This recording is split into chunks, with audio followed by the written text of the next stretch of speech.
Yeah, there you go. You know what Adam's like with his puns if you're a regular listener. So first game was Canada v the Republic of Ireland in Perth at the Rectangular Stadium. It was 2-1 to Canada, but what a game. But before we get stuck into it, we're going to have a look at the little look at the lineups. Canada went 4-2-3-1. They had Sheridan in goal and a back four of Riviere, Buchanan, Gilles and Lawrence. In front of them, they had Quinn and Grosso. In front of them, we had Leon, Fleming and Hutima. And up top, we had Faines. The first time ever Christine Sinclair has been benched in a tournament. And it's never happened before. Adam, what do you make of that line? What did you make of that lineup? Well, and Christine Sinclair being benched. Well, to be brutally honest, it's the first time I've heard the lineup. But the fact that, well, for many reasons, I didn't watch any of the games live. But having heard it, I mean, Sinclair's a legend. So, and I think she did come on in the second half anyway when Canada realised that there were chances of getting slipped up here. I'm not surprised though, because she did have the chance we've won about that record, haven't we? There's the 6 World Cups, scoring 6 World Cups in a row, and she missed the chance to do so when she missed that penalty in the first game. And no player is undroppable. No player should be undroppable, even if it is a legend like Sinclair. The manager obviously thought Bev Priestman. They thought that Veens was the right choice to lead the line in her absence. I'll probably say in the first half, maybe it wasn't the right choice. Technically, and they only got an equaliser, but technically it wasn't Canada's goal, and they had to bring her off from the bench. So yeah, interesting start for Canada. Matt, what did you make of the Canada team? Well, I thought it was going to be an intriguing affair. See, I haven't used that other word yet. Notice that. But that was an I. You used an I though. That counts. It doesn't. Just because you think of things like that, and seeing Marta being used as a impact substitute, as well at this World Cup, she hasn't actually started at this competition yet. That might have changed. With Marta, you need to remember she's coming back from an ACL. Just like Putelas. Okay. So she's not, and she was injured at the finalisma, so she's not going to be on the same level of fitness as Christine Sinclair, who has done half a season with the Portland Thorns.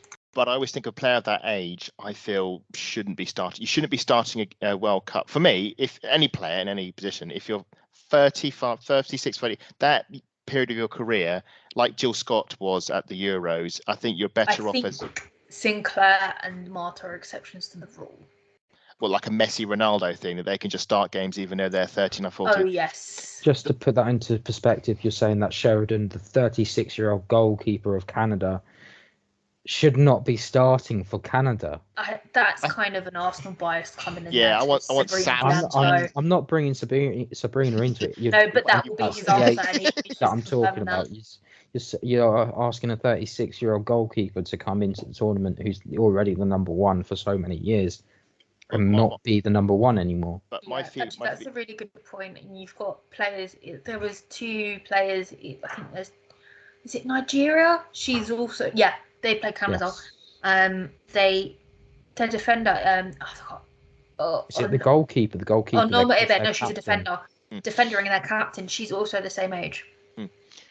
My feeling, it's not to do with age and talent. It's more to do with the succession. Because if you ride the crest of a player who's really good all the way to 40, and then when they're gone, who's next? There has to be an element of transition. There has to be an element of passing the torch. And you have to Canada are already there. If you think about it, if you look at what they've got, they're already there. For me personally, with Chloe I'm sure.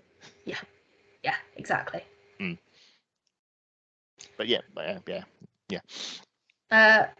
Republic of Ireland have gone for a 3-4-3. Well, they did, I should say.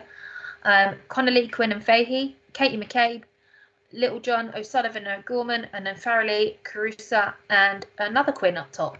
So there were 3 Quins in this game, which was completely fun for the commentary. Matt, is this the kind of lineup you expected from Republic of Ireland?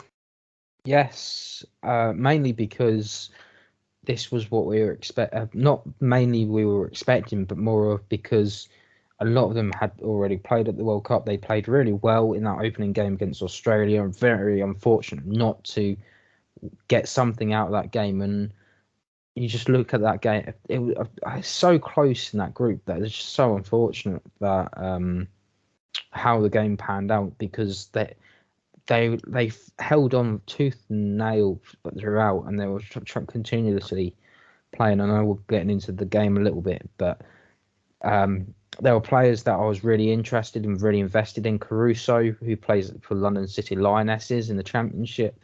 Carusa. There was a lot of other players. Actually, I think that's the right pronunciation. That's what I heard on the commentary. I think I blundered there, and you've got that right. Yeah, but we know who was commentating, so he might not be right either. That is true. I take that back. For those audio listeners, she has done the blessing the cross. Please save me. Sign. That's the only word for it. Absolutely. Sam Matterface is like putting pins in, listening to him is like putting pins in my ears. Yeah. And he's partially the reason I'm almost partially half deaf. Yeah. It's secretly a blessing at this point, but most of the time it's incredibly difficult. Annoying. It is. Just the way that Ireland were playing just for that starting 11, I don't think you could make any changes. I was really hoping that they would get something out of this game, not because they deserve it, but because their performance had been actually on par with the rest of this group. No, absolutely. I mean, I think we've got to talk about the quickest goal of the tournament. It isn't Lauren Jones. It is our very own Katie McCabe. She scores bangers everywhere she goes. So Caruso sends the ball behind Sheridan for a corner. McCabe takes the resulting set piece. In swinging delivery is deep, and it's completely catches Sheridan out straight in the back of the net. A Steph Catley classic. What a goal. There is a video on the socials at the moment of someone sitting in that corner upstairs behind Katie McCabe, and that is one of the best fun videos I have ever seen. But who wants to talk about this one first? I'll give it a go. I'll give it a go because for those of you who don't know what I do, I do a lot of lodging away with my work. So I long hours working away, so practically live in a hotel. So I've obviously been very unwell, so I've had very interrupted sleep. So I'm waking up sort of half tired. I look at my phone, and this was a game that was sort of I think it was the mid game of the 3. So it kicked off just as I woken up, because I typically wake up, I think it's about like 5:30, 6 in the morning. So it's bang on when this game kicked off. So I'm looking at my phone and thinking, right, what's the latest? And it was like, oh, Ireland have taken the lead. They were about like 10-15 minutes in. I thought, oh, good, I'll have just a tap into the feed and see what's happened. And I'm hearing Katie McCabe scored a worldie. And I think, oh, colour me unsurprised. Of course, the clip's going viral, and I think this is maybe one of the first viral moments of the tournament, which is great. You need that moment to latch onto as a tournament wise, and this is it, and it's absolutely brilliant. I love these goals, except when we concede them, but I don't think it's happened as of yet. But I saw a clip a few months back of Kelly Smith actually doing something very similar. I think it was against Chelsea in a Conti Cup tie, where just from the corner, over the keeper, in off the back post. And as I think you said, Lottie, Steph Catley did something rather similar against Leicester earlier this season, known as I think Olympico. Yeah, and Bukayo Saka replicated it in the same day. Yes, he did or nearly did. I think Gabriel, we mentioned earlier, got the last touch against Chelsea. But of course, it had to be McCabe that scored the first Irish goal at a World Cup. And I can't think of a better player, but a more deserving player to have that honour and to do it in that style. And obviously, I knew I couldn't watch the game, but I wanted to hear out for it because I really wanted this Irish team to do themselves justice, because as Matt said, they did so well against Australia and got nothing of it. They fought, they were brave, they were gutsy, didn't get anything from it. I thought this time Canada, they've got the lead and that they're playing well. And by the time I got to the office, I had a quick look at the scores, or I went in, and I think just by then, but just covering the half, I think the general idea was Ireland had played very, very, very well and were sort of on top of Canada, but it was just a stupid moment at the end, undid everything. And that's just again, we spoke about this, sort of Costa Rica. They've just been undone by fine margins, and it's a shame because there's so much passion at that stage, and they brought so many. They inspired the country's behind them. There were so many fans that come over. I think the stat that came out, Adam, that you probably missed, 20% of Australia, their roots are Irish. I heard there was some sort of expat community. I don't know the history, but I heard something on the radio. They were talking. I think I was listening to the game on the radio, and the commentators were saying something on the lines of the fact that there was an Irish community in Australia that were able to go to the games, and they brought some really good noise. As Irish fans do. I mean, they are some of the best fans. I know it's a different island, but I know when I was watching with Northern Ireland fans at the Euros at St Mary, they were amazing, and the Republic of Ireland fans are no different. So I've got to say, Ireland fans, you are some of the best fans I've ever seen. Yeah, absolute top. Maybe apart from the Dutch. The Dutch are mad. The Dutch are mad, and I can attest to that. But we love them because they are mad. Yeah, it's a positive thing, not a negative thing. No. For any comments. In terms of fan support, you'd probably put them in the top 5. Yeah, absolutely. So, that first half, if only Ireland could have taken advantage, getting that early goal, it really kicked on. It just maybe that felt like it was their moment, and I think that's the key thing. And against Australia, they didn't take advantage when it was their moment in that second half, and in that first half against Canada, they didn't fully take advantage of the situation. Matt, I should say, what did you make of the worldie and sort of what followed? You know what's fun about that is that I nearly sent a photo of my reaction to that goal, and that was literally my face was like jaw was completely down and in the what have I just witnessed?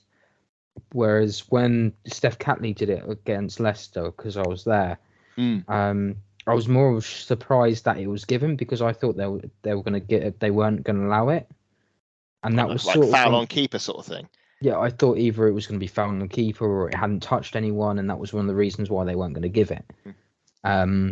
But to actually watch it at home and see it in real time, it was just unbelievable. And as you rightly said, it's moments like that make you want. I've mentioned it so many times that where were you moments. I was half asleep.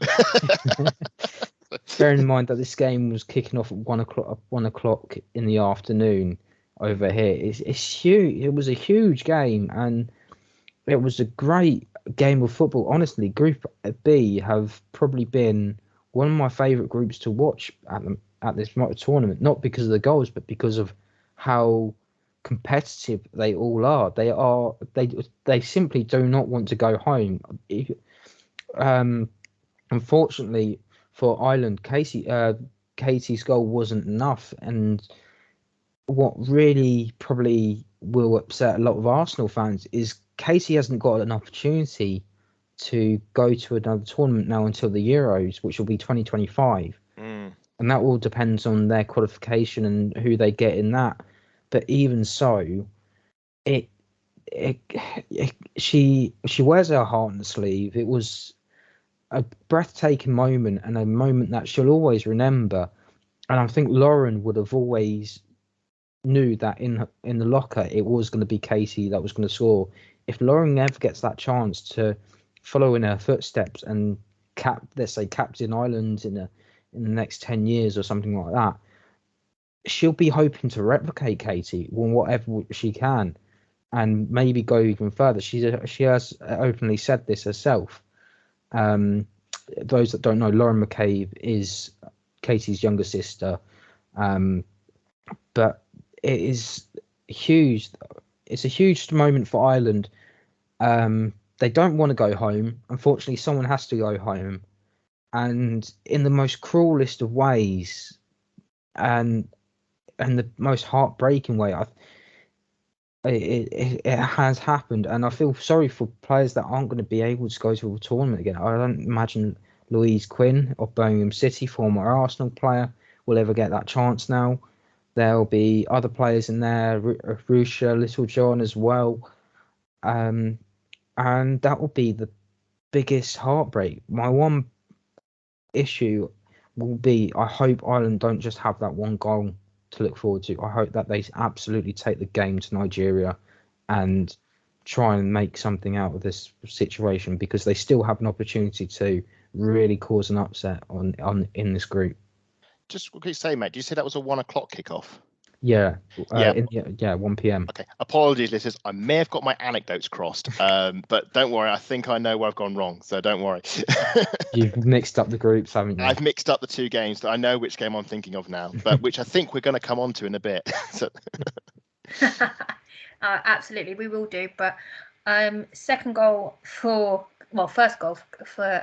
Canada, but second one scored by Republic of Ireland in the wrong net, came from Megan Connolly. 45 minutes plus 5.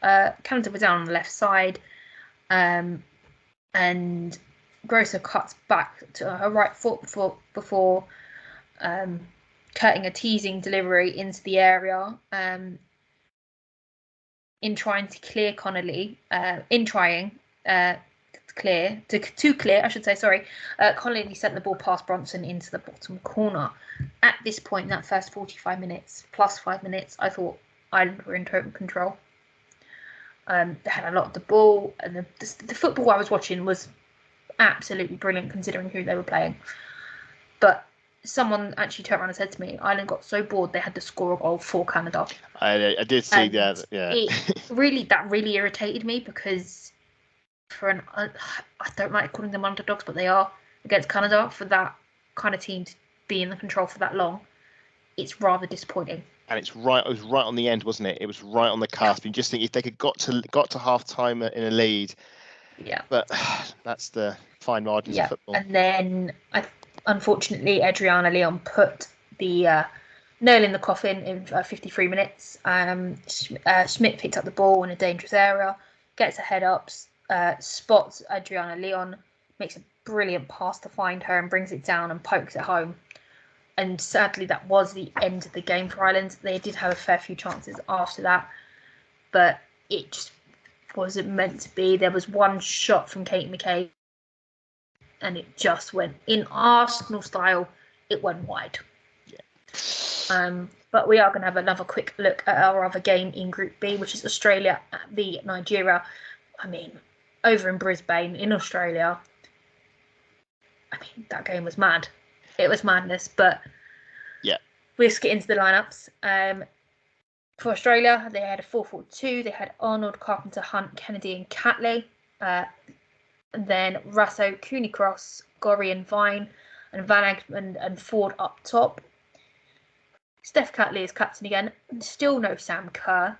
Matt, is this the kind of lineup you're expecting? It does make you wonder. Are Australia a bit one-dimensional because they don't have, as people will call her, the golden girl, the poster girl, whatever you want to call her. It is a bit of a worry, but then you shouldn't say that, because there are others that fill that void. They have been able to score goals without her, and it's just been one of those tournaments for them where unfortunately their best player hasn't been able to play due to injury. But it does make you wonder if she was injured prior to the tournament, why she wasn't given a replacement. But if it's past that window, it's again, I'll go back to why didn't you have 20? Why weren't 26 players given the opportunity? Or you bump it up to 25, something along those lines to help but it still baffles me, and only the federations of the 32 nations can turn around and say these are the reasons why. Apparently, over a majority of them turned around and said they only wanted 23, but still, you look at some of the instances, there's been ACL injuries left, right, and centre. There's been other little niggles here and there. It's just one of those things. But for Australia, it does seem a bit of a worry, because it potentially, as a host, could be the problem between you going out of the tournament or staying in the tournament. No, absolutely. So Nigeria did go with a 4-2-3-1. They had Nadozie in goal, Plumtree, Demihin, Ohale, Alozie, and then in front of them they had Ayanade, Uchebe, and then we had next three, which is Kanu, Payne, and Ajibad, and then up top we had Onumonu. I do have to say this score was 3-2, and they are the first African team to win a game in this tournament. In this particular tournament. Yeah. I was gonna say. I think that I'm not too sure about the rest, but I know it's this tournament. Yeah. They had the first 45 minutes was absolutely brilliant. It was end-to-end football. But I have to say, our Steph Catley did get a bit sussed. They knew exactly how to deal with her, and she still kept going down that side she likes to go down. I mean, what can Australia do when they get sussed like that? Well, this was sort of the thing. You've got Ellie Carpenter on the other side. Why not use Ellie Carpenter? The problem you have is you, like England, when we played Haiti, we attacked, with certain channels, and also against Denmark. Rachel Daly bombing on. So what do players do? Right, it's simple. We'll just put another fast winger behind Rachel Daly and bomb into that space. And lo and behold, on the counter, we're exposed. And unfortunately, that's sort of the you have to have you either cater the team for that. So you think, right, we'll have a defensive midfielder drop in, or you ensure that you control the possession to the extent that you're not going to lose the ball. And clearly, in Australia's case, that didn't happen. This was the game I was thinking of, and it wasn't me waking up, it was me getting back from work. I haven't been following these games at all.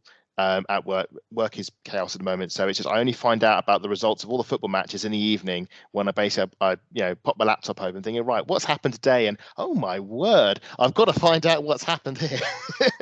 Honestly, when I saw 3-4 Nigeria have shocked and first African win, and there's Oshwala roaring into the cameras, and thinking, right, I've got to find out what's happened here. This looks like the game of the tournament, and I think for those lucky enough to have watched it, I believe you got the full 90 minutes as well, Lottie. Speaking of work, it was kickoff was at 11 a.m. I was in a meeting. I had my manager sitting opposite me. I had my three computer screens. I had my manager on one screen, my work on the other, and I had my iPad below it, and I had one of my AirPods under my headphones because I had my hair down. I stuffed it in. It was so hard not to scream my head off. But the first goal. I was say I'm not that fortunate because I'm the only one sharing the office with my manager. Yeah, and so that's not going to happen. Nobody knows that I'm watching the games. I sit in my office, I'm very much in the corner. Nobody knows I'm watching the games. It's great. You better hope the manager's not listening to the podcast then. No, nobody knows that I podcast at work. I'm afraid I keep my private life to myself. So 45+1, Van Egmond scores. Really bad goal kick from Nadozie, but Ford gets the ball, and she is way down that left hand side. She squares the ball to the left into the area. Van Egmond does arrive a little late, but she manages to net it, and that puts them up 1-0, nearly at the stroke at half time. However, my one to watch, Uchenna Kanu, they're straight back on the counter 5 minutes later. Ajibide steps onto the inside and unleashes a shot that ricochets towards the far post, and Uchenna Kanu arrives ahead of Steph Catley and volleys it in. What a goal, Matt. I mean, Matt, that was the best 5 minutes of the game. That was probably the best way to sum up this group, if I'm honest. It was so end-to-end that 1 minute you could be down 1-0, next minute you're drawing level 1-1. It was a fantastic 5 minutes. And what made it even better was it was the last kick of that half.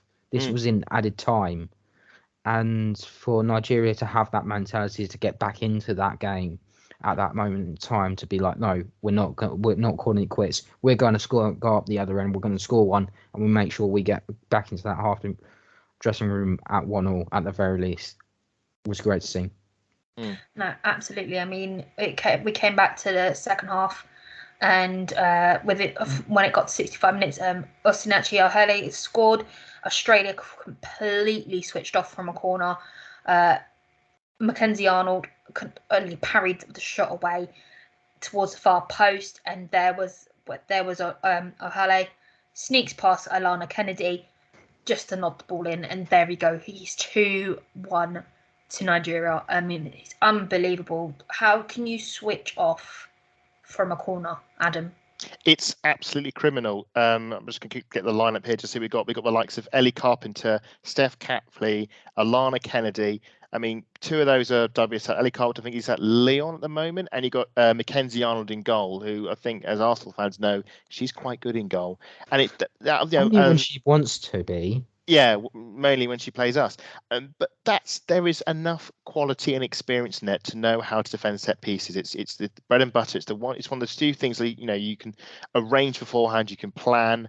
And I mean, I've seen the goal, and there's no way the ball should fall to a player on the goal line to bundle in. We were talking about the Saka Olympico / that was what it was. It was when Gabrielle just was able to knock it in over the line by standing on the goal line.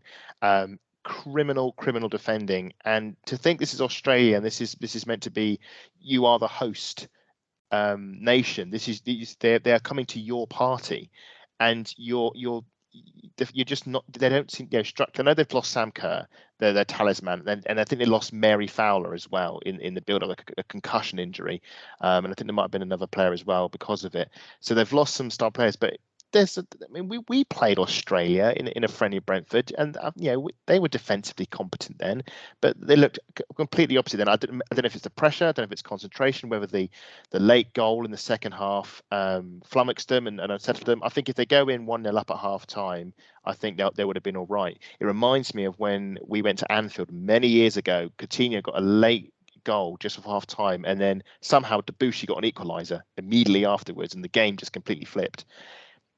The defending, it's not great, and I mean, going now 2-1 down to a team like Nigeria, who are very compact and very strong on the break, especially when you've got a certain forward who plays for Barcelona, who I'm sure we'll get to later. You're open to being stung on a counter in that situation, because suddenly you're having to throw players forward. But it was scored by defending. Someone jump, someone read the ball, do something, but no. Just as we're talking about Oshina Ohale, she was actually named player of the match for this game. A journalist asked about the match ritual. She said a lot of them were praising God. As she leaves, the FIFA officer turns around and says, "Thank you, assets." And she replies, "It's Oshanashi." Right, it's a mispronunciation. I thought he was calling her asset, which sounds very cold. So, FIFA officials, make sure you actually know who you're talking to or who's doing the media work before you say that. But actually, you know what I am enjoying? Nigerian dancing, Plumtree's doing the dancing and that. But just that for that goal. This is what really annoys me when it comes to defending. Sometimes we have players that are overly aggressive, the Stanways, the McCabe's. Alana Kennedy has gone in and she's tried to get something on it, but she's put her chest into Rahali, and because of that, she's in the goal. She's rolled into the goal and she's banged her head on the goal as well, on the bottom bar of the goal. That's dangerous play. Now I'm just curious why wasn't that given as any card at all? Because the goal was scored. The goal was scored, and they probably just thought we'll leave it as that. It's still dangerous play. Why didn't they turn around and say, you know what, that should have been at the very least a minimum of a yellow? I would have probably argued it could have been a red card because it's dangerous. If What if that was a head? If that was a head and she's ended up having a concussion and having to come off because of that? It is dangerous play, and it seems like we've had some quality refereeing, but I just would like someone to explain to me why Alana Kennedy got away with that. Bearing in mind, I do have her in my She Plays team. Yeah, but she got away with it. And I'm Lottie's laughing in the background because I got the points. But legitimately, if someone has two-footed me in the chest and gotten away with it, I would be shouting at the referee. Or if I was the captain, I'd be arguing with the referee. Your captain should be on that straight away. But it's also a case when you look at it, if you look at the bodies around, I can see why it's been missed. I'm not making excuses for the referee. Yeah, absolutely not. But you can see how it's been missed. I missed it. I haven't seen. This is news to me because I've seen the highlights through and I didn't see it. I don't know if they didn't show it in the highlights. Yeah, and unless you watch the game, you wouldn't know. Yeah, and the commentators. I'm guessing the commentator did pick up in either. So that's a good spot of saying that. They did because she was on the floor for about 4 or 5 minutes. Alana Kennedy is not the most. And that's why we had over nearly 15 minutes of added time. Okay. Should say that Alana Kennedy is prone to the odd reckless error. Those of you remember that 5-0 game a few seasons ago started when Alana Kennedy, ex-Spurs defender, by the way, attempted a back pass to Man City, which basically became an assist for Miedemar, and also gifted Chelsea the FA Cup in extra time when she had a bit of a gaff on the halfway line. She's, I wouldn't say she's terrible, but I would say she's a bit unreliable, and I think maybe her unreliability came to the fore in that particular moment, if that's the case. No, absolutely. Nigeria kind of sealed the deal at 17-2 minutes, bringing one of the greatest strikers on in the world. And she is an absolutely massive threat. It sent the Australian defence into a total mix-up, and they were ruthlessly punished by her. And that is Asisa Oshola. She chased it a lofted ball forward. Mackenzie Arnold chased the ball out of her net and got and then Alana Kennedy got caught up and it was nodded past her, and Oshola completely pounces on it to slot it home. And then she also got punished by a yellow card for taking her shirt off. But what a player. And this is what I stand by in my statement. She's one of the greatest strikers in the world. What are your thoughts on this goal, guys? I mean, I absolutely loved it. I mean, it's carnage. Again, it's defensive suicide, as Alan Hansen would probably say back in the day. I mean, the way that one ball goes through, there's no communication between the goalkeeper and defender. Reminds me a bit of when Steiner caused a bit of chaos in the Wolfsburg game and was able to score the opening goal when all things seemed amazing and attainable. She runs through. The miscommunication is criminal, but she's got the speed and the awareness to spot that, to put pressure on, to generate the error. Mackenzie should come and claim it. Alana nods it past her. Another mistake from her, as we mentioned earlier. The angle, though, is incredible. To score from that tight angle and to finish it. I've seen back a lot of Arsenal games, because we should say she used to play for Arsenal. She's now supposed to Barcelona. She played for Liverpool, Barcelona, went to China, came back, and now she has been scoring plenty of goals for Barcelona. My feeling of her is she is incredibly fast, incredibly strong, incredibly powerful, and feel that she should be an extremely potent weapon. The only issue with her is that her finishing at times can be a bit unreliable, especially in 1v1s. I've seen a few games of old Arsenal games where the moments come and she's hit the goalkeeper, she's hit the post, she's trickled it wide. She hasn't had that finish. If you ever watch the highlights of the 2016 FA Cup final, when we beat Chelsea 1-0, Dan Carter scores a really good goal. It's worth watching. Ashwala has some moments in 1v1 in that game against Chelsea where you think that she could have extended the lead and made it more comfortable, but she doesn't take those chances. So the fact that she takes this really, really tricky chance and scores it, fair play to her. And it's an incredible moment. Takes the game away from Australia.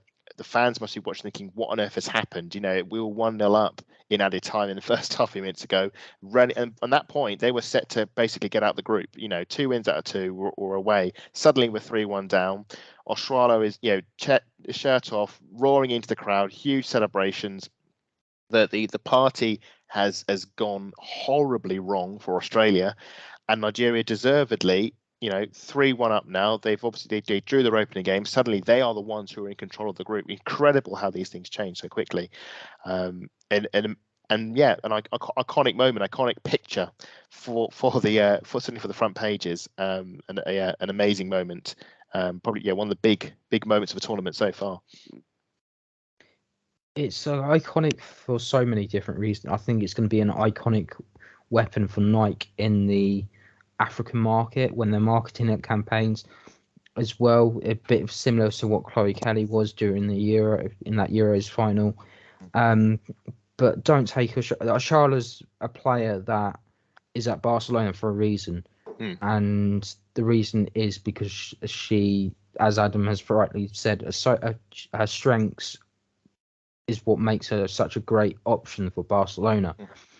If you were to take her into some of these teams in the WSL, she wouldn't fit. If you look at, say, a Man City, a Chelsea, unfortunately United, it wouldn't really work for her. Whereas if maybe other teams a bit further down, it would probably work for her a little bit better because she'll be able to bring them up to another level where they need to be.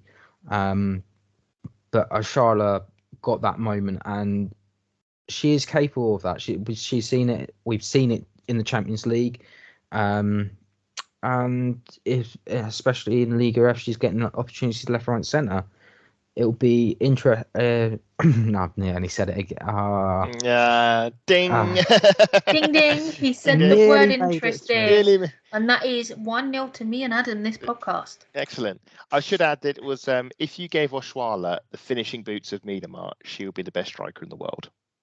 I know you think very highly of her.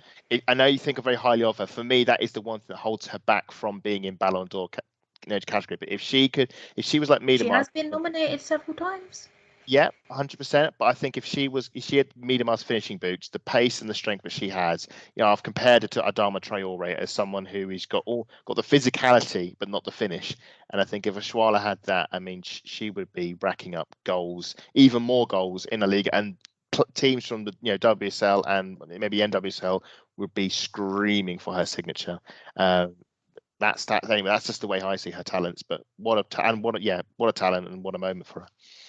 Absolutely, she's such an icon. Sorry, Matt? Sorry, you'll be probably looking at a record fee for her. She could be the first £1 million player if she could finish like Miedemar easily. Absolutely. I mean, she's an absolute massive icon. Our last goal came from Alana Kennedy, making her mistake up in the 90 plus 13 minutes. She ran the far post to head it home from across from Cooney Cross. Was it too little too late, Matt? Yes. Mainly down to it being, I believe it was in added time. Yeah. And there was just nowhere for him to go because I think there was only like an extra minute left before time was up. So it was a great end to a game, don't get me wrong, but again, it's just a question of should Alana Kennedy have actually been on the pitch in the first place because of what happened to us. But it does also mean that we've got a very it's basically going to be a merry-go-round, isn't it, for the group B? The group of death is going to be the group of death because the Republic of Ireland, they're out. They've lost 2 games, 0, and then it's going to be a bit of a madness between the 3 because at the moment, currently, Nigeria is sitting top of the group with a goal difference of 1, followed by Canada on the same points. It's 4 points, goal difference of 1. Australia, 3 points and a goal difference of 0. Yeah. And Canada and Australia have got to play each other next. Yeah. And then Nigeria need to beat the Republic of Ireland. But I don't think the Republic of Ireland are going to go out without a bang. No, they will have something to prove. Exactly. This group is going to be, and it's still a group of death until the last group game. What days are the games on the last games? Are they a weekend game? Or the 31st, which I believe is Monday. Oh, right. Yeah. I may have been missing it. Monday. But you can always watch them back, Adam. Yeah, right. They're 11 o'clock kickoffs. Sorry, Matt? They're 11 o'clock kickoffs. Yeah, We've got rid of the late times after the. Are they kicking off at the same time? Yeah. They have to after the. Yeah, I get the that World Cup because years ago. they need to move on to the round of 16. So I get that because they wrap up on the 4th or 3rd of August. No, 3rd of August because 4th is a break day. But I just want to say quickly on that one, the big tragedy of that Alana Kennedy goal is the fact that Mackenzie Arnold was up for it as well. And we could have had a goalkeeper score at a World Cup, and what a moment that would have been for the history. But the stats people thinking, oh, who scored? Who good goalkeeper scored? I'm loving the finale to the group, and I would be intrigued to see what would happen if Australia went out. And I think it's very possible with Canada. They're the ones playing him, and I don't know. It would. I mean, Sam Kerr should be back for it. Yeah, they did say. That was my next question. Do they bring Sam Kerr back in utter desperation to get through? I think they have to. I think if they do, that is utter desperation if she's not ready. But what if they don't? If they don't, there'll be outcry. There'll be if she's not brought in, if she's just left on the bench, they'll be thinking, no, we need her. We need a goal. We need Sam Kerr. She is our talisman. She's the one on the billboard. She's the one on all the TV adverts. She's our captain. She's our captain. But then you think about England campaigns when they've rushed Wayne Rooney back because he did his metatarsal or whatever on the last group game, or was suspended. Michael Owen as well, another one, not fit enough. David Beckham, and they've thrown him in frantically. And I don't know if she'll be fit enough. I think Australia probably hoped they would have had the group wrapped up by now, and then they could just maybe ease her in as the tournament progressed. Everyone assumed that Australia would go straight through. I mean, even me, I thought, of course, home advantage, big crowd, Sam Kerr, no, Ford and Catley, no issue. They're in a major trouble now. There's a real risk of Sam Kerr and co. There's a risk that Sam Kerr doesn't even play a game in this tournament. So all the advertising that happens around the tournament, all about Sam Kerr, and she doesn't kick a ball in a game in this tournament. Yeah. I would say that it's kind of gut wrenching. Yeah, for Australian fans. I'd say they get sent home, but they're already home. It could be a bit of a weird one, that. So a bit of a first. The hosts out in the group stages. Oh, that would be so sad. But that is. You do sort of question, sorry, before we quickly wrap up on this group. If you do bring on Sam Kerr, I think you play her for the first 45. That's it. Take her off. And that's it. Okay. Or you play for the second 45. But that is it for Group B. We will be back shortly with everything else. 5 of their 6 matches back in 2015, but all of them were won by a single goal margin. There's a chance for a Warwick, and slips the ball into the net.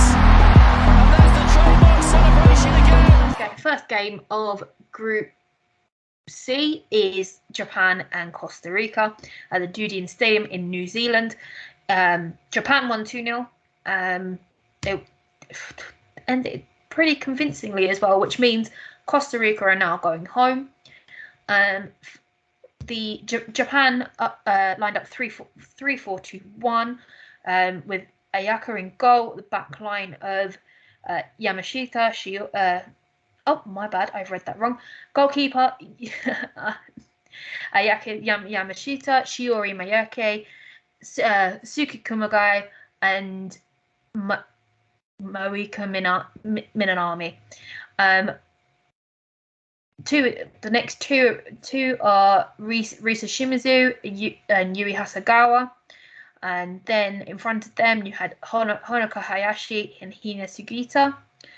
And Aoba Fujino, Mina Tanaka, and Hikaru Nayamoto. Costa Rica lined up with a 4-4-1-1 with Daniela Solera in goal, Maria Koto, Fabiola Villalobos, Mariana Benavides, Maria Elizondo, Melissa Herrera, Christian Granados, Catherine Navarro, Gabriela Gulen, Maria Salas, and Priscilla Chinchilla. So, Matt, what did you make of the opening first 25 minutes when it was 0-0? It was really one of those games where you think anything was really possible. Costa Rica were looking to at least score in this game. They could have quite easily with a couple of their chances. But ultimately, Japan held in, and this is now, I think, we're seeing a new Japan team. This is going to be the team that's on the rise. It's going to be a team that we're going to see potentially more of in the future. Whether or not they're obviously now qualified through this game. First team of the tournament to actually do that. So congratulations to them. And they're defensively solid at the moment as well. So it's going to be difficult whoever they face. No, absolutely. First goal came from Hikaru Naomoto. She slipped past Maria Koto, who actually slipped up, and that's how she got away. She planted a low finish past Daniela Solera. Although the keeper did get her hand to it, and I'm a bit curious why it wasn't reviewed and put down as an own goal, but a goal is a goal at this point. Adam, you've watched Japan play previously. There's a lot of new faces currently in this squad. Yes. How do you think there's a good balance between the old experienced players and the new faces coming in? I'm really liking this Japan side. I'm really, and this is the thing. Like they always get this talk before tournaments of dark horses, and who are the hidden gems, and of course everyone just goes, oh well, it's Norway because they haven't done it well, but they got Aga Hegerberg, and yeah, that's worked out well.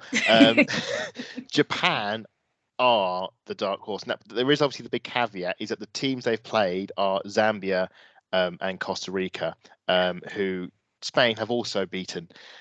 Easily, I think, and that's why I am really, really, really, really looking forward to Japan versus Spain.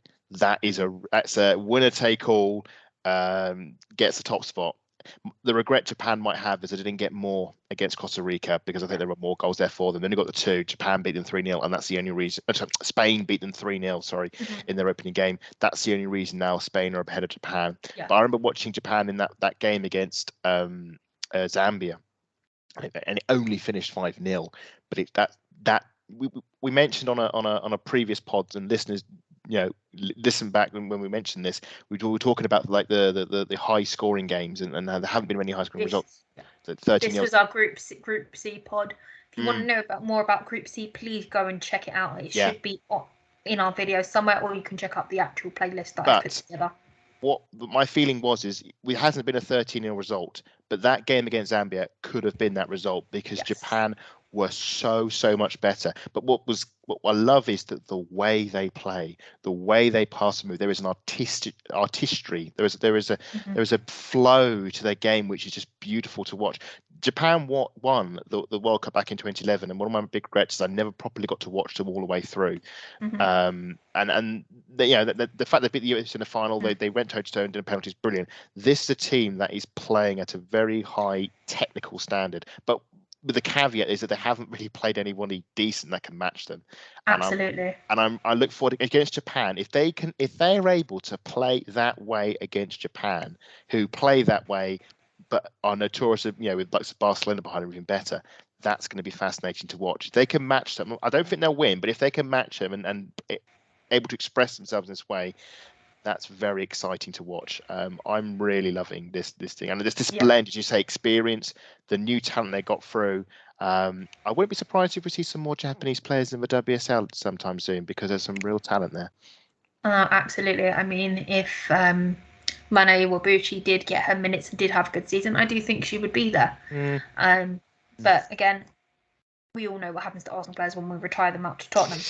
I'm glad you've mentioned the artistry of Japan. I mean, their second goal was absolutely beautiful from Ayo Fujina. She actually literally danced past the defender on the right flank, cuts back into the box, and beats Solera to the near post. I mean, it was a really nice goal. The technical elegance to it was actually really nice. Overall, Matt, what do you think the performances have been for Costa Rica so far? Well, you look at the games and, okay, they lost the opening game 3-0 to Spain, but they were defensively sound for that first, I believe it was the first half until Spain eventually scored. And then the flow, actually, no, it was the first 20 minutes, before, and then it was just a rush of within 6 minutes, Spain scored, and then that was it. Yeah, and then it was almost like it was a 0-0 again, and not to use the the Sunday grassroots. It's still 0-0, lads. Play with win the second half. Treat the second half as 0-0. It honestly, for Costa Rica to do that against Spain, I know we've sort of had this problem with England before, but for a team to just for that amount of time just be able to condense their best play into 6 minutes of play and to score 3 goals, it's absolutely absurd. But Costa Rica deserve a lot of praise for that defensive display, because they just were so trying to find the right word. They were so solid, and resilient. They knew what they were doing. Resilient, thank you, Adam. Mm-hmm. It's just a bit of a oddity that, again, it's just come in bits and pieces against Japan, losing that game 2-0 different times. But at least I think their only goal really this, unfortunately, is to try and get a World Cup goal. They've had opportunities, but they haven't taken them. So they need to make sure that come Zambia, that they do take them. And to be honest, I could see a very end-to-end game. No, absolutely. I mean, both of them are both going home, as we know. I think this group is pretty wrapped up for me personally. Yeah. But I think with Costa Rica, if you look across both of their games in terms of what they've learned, I think for me personally, you look at the Spain game, that's 3 in 6 minutes, and then the Japan game, 2 in 2 minutes. I think it's the case, if the other team scores, do not switch off on the defending. And I think that is a major thing, because when they scored their first goal, you did notice the defenders sort of arguing with each other. Although it was blurred out, you could see their pure frustration from it, because it was just silly little mistakes. If Costa Rica qualify again, Adam, what can they take from this experience to improve for the next tournament? Well, I think that's you're right. Defensively, it's not the fact they conceded. It's the 1-2. It's the double punch, and you can't do that in the World Cup. You have to have that mentality to reset, to go. Okay, we're going to go behind. Let's stop. Let's sort of reset, and then they'll go again. Think back to in the Euros when England battered Norway 8-0. What happened? They got a goal, and then there was another goal, and they just snowballed, and their tournament was over by then. I think Costa will learn a lot from this. They've had a better World Cup back in 2015 when they beat Spain. I mean, defensively, it's switching off in those moments. It's just those stupid lapses, and football is ruthless. If you switch off for 5 minutes, England have got a bit lucky. Costa Rica haven't, and that's the harsh lines of football. They were drawn in a rough group in Spain. If you look at Group D and look at Group C, I'd say Group C is a lot harder, because you've got a World Cup winner and you've got one of the best teams in Europe. Yeah, that's what I was getting to. The fact that they've got Spain and Japan in their group, it's a bit of a rough deal. Out of the two, I know they have beaten Spain in the previous life, but Spain are a different animal now. I think out of the two, they might have thought they might have got something out of Japan, but I think they have been sort of caught out a bit on this one. But you learn from playing the best. I think there will be positives. I think the keeper had a pretty good game against Spain, and then I think she did get beaten on a near post for this one, which it was just never really that great, but it was a very powerful strike. The obvious thing is they haven't scored a goal though. That's the thing, and I think against Spain I can understand it, but Japan, could they have maybe done more? I think that the best thing for them will be the Zambia game. That'll be the chance when they can maybe express themselves and show, right, this is what we could have done if we got a better draw. And that's the one to look out for is the dead rubber. But I mean, for even that, to get a chance to play against Spain and Japan for Costa Rica is I think they were taking a lot from that, and they would have many memories spent, even if they were losing memories. No, absolutely. I'm going to move on to the next game in Group C, which was Spain v Zambia over in Eden Park, New Zealand. Spain won 5-0. They went with a 4-3-3. Rodriguez in goal, Batile, Paredes, Andres and Carmona at the back. And then we had, along with Bonmati. And then we had Oliveira, Putelas and Paralelo in the middle. And Hermoso and Caldente up front. I have lost somebody on this list. Oh my goodness. I do apologise. And then Zambia went with a 4-2-3-1. They had Sakala in goal, Belimo, Musesa, Nwimba, Tembo at the back, and they had Susan Banda and Lungu, and then Mapepa, Katango, and Kunananji, and at top we had Barbara Banda. Zambia lasted all of 9 minutes. Unfortunately, it was the quickest goal at this point in the tournament. Until Lauren James decided to score it in under 7 minutes. Through ball into the box, which is overhit, but Spain managed to keep hold of it. Some intricate work from Olga Carmona to the edge of the box in the space. Aliberia is waiting. One touch when a ball gets to her. She gets her head up and fires an absolutely brilliant shot into the top corner. And Sakala has absolutely no chance. For me, this is one of the best goals I've seen from Spain so far. Yes. Matt, what are your thoughts on it?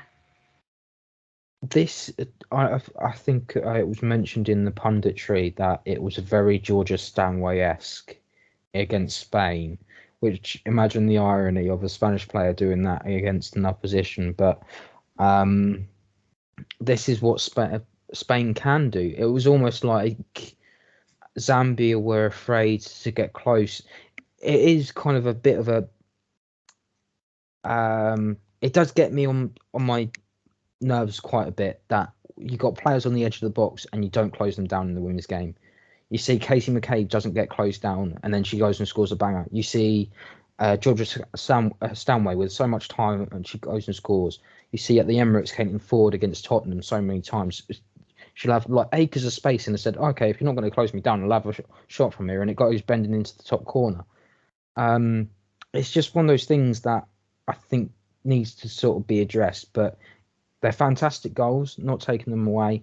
I believe it was her first ever goal for the Spanish team as well. So what a memorable moment, and she can always look back at that and go, I scored for my country in that World Cup. And absolutely, this might be the turning tide for Spain, but all is to wait and see because they haven't come up against Japan yet. No, absolutely.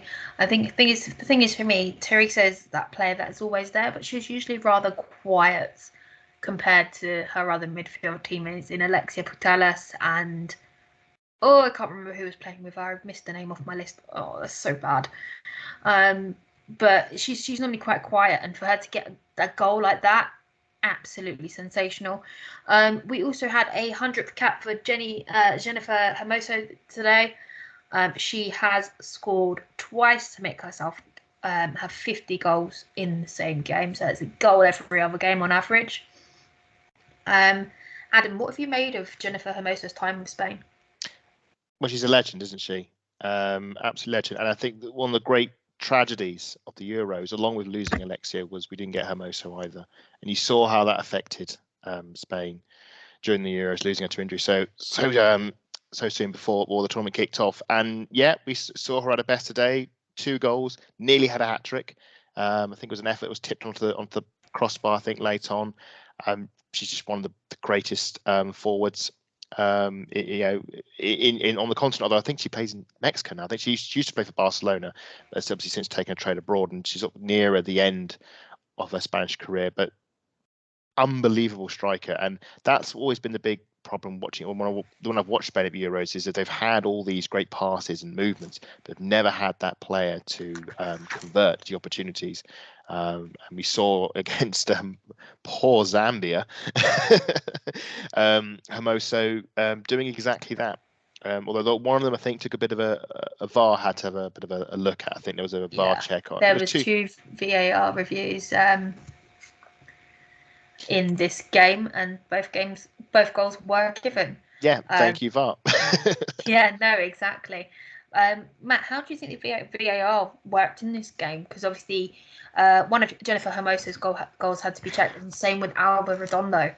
For me, they were absolutely fine, so I wasn't too sure why they were checking them. But what are your thoughts? There's still the inconsistency with VAR, isn't there? But that we're seeing, but it's not as common as it is with the men's. Like, if I'm not really watching the Premier League anymore compared to you two, So I'm not being able to be like, oh, there's a VAR decision every 5 minutes, which I'll just say that every 15 minutes, this, that, the other, and then it's not that time added on at the end. But at this moment in time, it's improved a lot and it's developed into a more consistent idea. And for them to turn around and say, right, okay, this might be offside, and it's semi-automated. So it might just be a bit of a head, a hand, or a foot, but it's more likely to be a foot than a hand, but because they're not ruling the hands out anymore. So which is great to see. It's just, oh, for God's sake, go away, you stupid thing. Fly. For the audio listeners, there's a fly buzzing around. I was going to say, I'm sorry, Matt. I didn't realise you felt that way about us. No. Yeah, thanks, Matt. We'll be off now. Yeah. No, if you did that, I think everyone would just leave and exit now, and then we wouldn't have a Vic Akers Wonderland anymore. But no, seriously, these calls are important, and it's key to get the whole thing across. The fact the referees are being mic'd up and being told, right, okay, the VAR decision it's not a goal. The reason is because someone was number 19 was offside in the lead up, and it's clear and precise, and you go, right, okay, I can forgive that. Whereas if you go back to, I hate to go back to that Champions League game where against Wolfsburg, where every Arsenal goal was being VAR checked, whereas the semi-final, semi-final, yeah. And then we've got no clarifications about it. That's what worries me, is that FIFA perfect the model, and then it's up to the other leagues and coefficients to turn around and say, right, okay, we're going to follow it up. And whether or not they do when it comes to Champions League next season in these knockout rounds, we'll wait and see. I do want to come in on this because this has been a real bugbear for me, because I'm sick and tired of the fan hypocrisy when it comes to VAR offsides compared to goal line technology, because everyone loves goal line technology. I think we can all agree. No one's angry about it. No one debates it. When they see that ball, when they see if it's over the line or not over the line or on the line, or whatever, they accept it. They don't care about it. They don't care if it means the game ends 0-0. It was slightly on the line. No, we don't get none of that argument to justify the goal not happening. They're happy with it. But if it's offside and there's a line and someone is slightly offside and gets talked to offside, they go, oh, it's ruining the game. We want to see goals. It was marginal. And no, it's offside. You can't read just because someone ends up scoring a 25-yarder out of it. It doesn't therefore justify it. You can't therefore override the justification of it being offside. So I'm glad with these semi-automated decisions where it's taken, it's no longer the argument of, oh, there's an assistant referee or a VAR official drawing a line, or in case of certain VAR officials forgetting to draw the line. Now that there is a computer doing it, it's automatic. You can see the line, you can see the margin. For me, if it's an extremely marginal decision and it's offside, I think, wow, what drama. It was that close. Just like the ball almost went in the goal. It was almost over the line. The player was almost onside. It's that level of drama. But there are fans in armchairs who will just go, no, it's taking away from the sport, all this technology. Back in my day, we didn't have VAR. Just move with the times. For me, I'm all for VAR offsides. I love the technology. I love it. The frustration is obviously the communication with the fans, and I like this effort with the referees is hopefully going to overcome that, rather than you having to find out from your phone and find out who was offside. That offside goal Matt was talking about in the Wolfsburg game, I think it was Steena's second goal that got chalked off, and we didn't know what had happened. And I was sat with Ali, and a friend, he had messaged him, and then basically he's watching on the TV and said, oh, it's because Moritz was offside in the build-up. We didn't know that. So if you provide a graphic, you can say, oh, it was on the screen, Moritz was offside on the you can see the digital thing. That's fine. And that might be the next step, as well as the decision on speaker, although there's no explanation. That's my problem. Do they also show the ball offside, the ball over the line? If you're watching it at home, but if you're in the ground, no. You don't see the goal line technology thing like Hawkeye in the tennis. You don't see the ball over the line. Oh no, you do get a digit I'll say more animated. Animated version of it to show you where the ball was when you're watching it at home. But in the grounds, they don't put this on the screen. Exactly. And that is something to think about for the future, for sure. Absolutely. But I'm going to move on to my last question for Group C. Go for it. Japan and Spain haven't been challenged at all in this group. Yeah. Them playing each other, is this their first big test in the tournament? Yes. This is the big test of both of them. This is like the perfect. It's like when those they hype up two boxers going into the ring. You know, they've been there. They've both come in. They're both undefeated. This is the clash of the titans, and this is probably going to be the most technical game we've had at the World Cup, with two teams who play. I don't want to say they play football the right way, because there is, well, let's just say I'm analysed. There is no wrong way of playing football, but. Or Mike Bassett, but these Japan and Spain play football in a very exciting, attacking way football, the way you'd want your team to play football. And I think to see these two arts come head to head, I think it's going to be fantastic. I think it's going to be, like I said, the most technical game of the World Cup so far, and it'll be fascinating to see in this tactical arm wrestle who comes out on top. I think it's going to be amazing.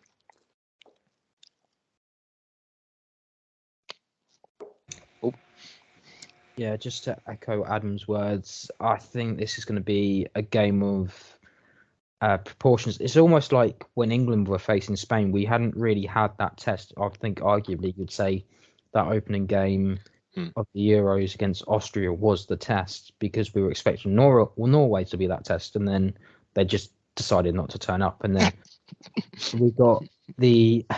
Adam laughing and Lottie's sort of laughing as well. Some test. Apologise. But even Northern Ireland provided a lot more of a stronger test, even though we did beat them. They were the ones that scored the goal against us.